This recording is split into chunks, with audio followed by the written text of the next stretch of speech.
What's up, everybody? Mr. Ahamad here, and we got to talk about conversation techniques. Because I don't know if you know this, but despite what happens in the future, despite who ends up in office, despite what you believe or the person next to you believe, if you have a disagreement, at the end of the day, none of that really matters. You know why? Because there will always be people that disagree with you. There will always be differences between the way you think and the way someone else thinks. You will never end up in a situation where everyone in the same group thinks the same exact thing. And if you do, you're not challenging yourself. You are not pressing yourself intellectually. And that's the space that we need to be.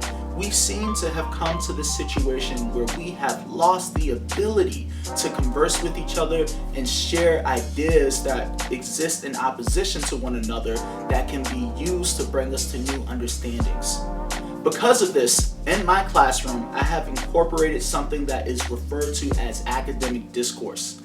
And academic discourse is the idea that two people or more, depending on who's involved in the conversation, have full agency and they come together not to debate, not to argue, not to win or lose, but to create new ideas and understandings, to come to a place where they can meet in the middle and understand each other and move forward from there.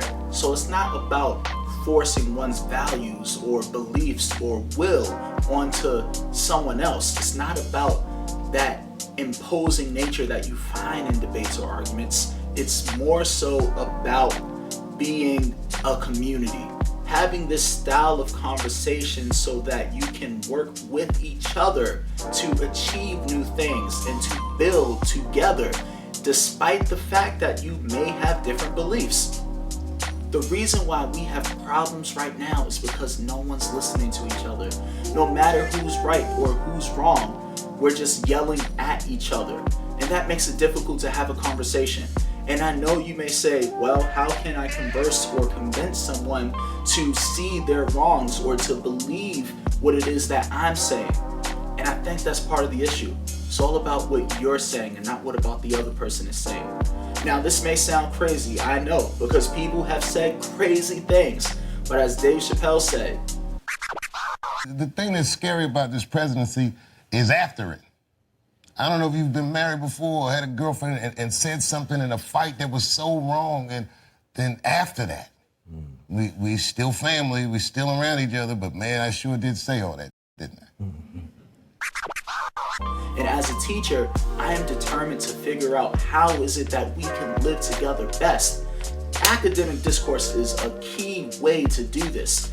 If we can speak to one another, presenting ideas, respecting each other, keeping things in the conversation, having these clarifying questions that lead us to discuss the same words within the same context and the same concepts, this will allow us to enter a new space, one where our differences can be celebrated. Not just some differences, but all differences.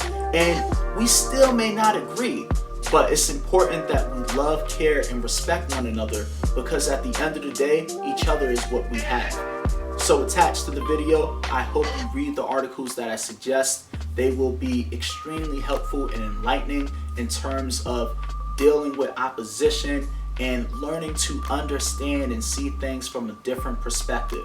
Academic discourse is a method of conversation that we will be leaning heavily on in class. Not because we're doing debates or we're having arguments, but because we're engaging with ideas. The simple fact that we are talking about things such as race, that we are talking about things such as history, and that we want to establish something new for when you're older means that we have to have these tough conversations.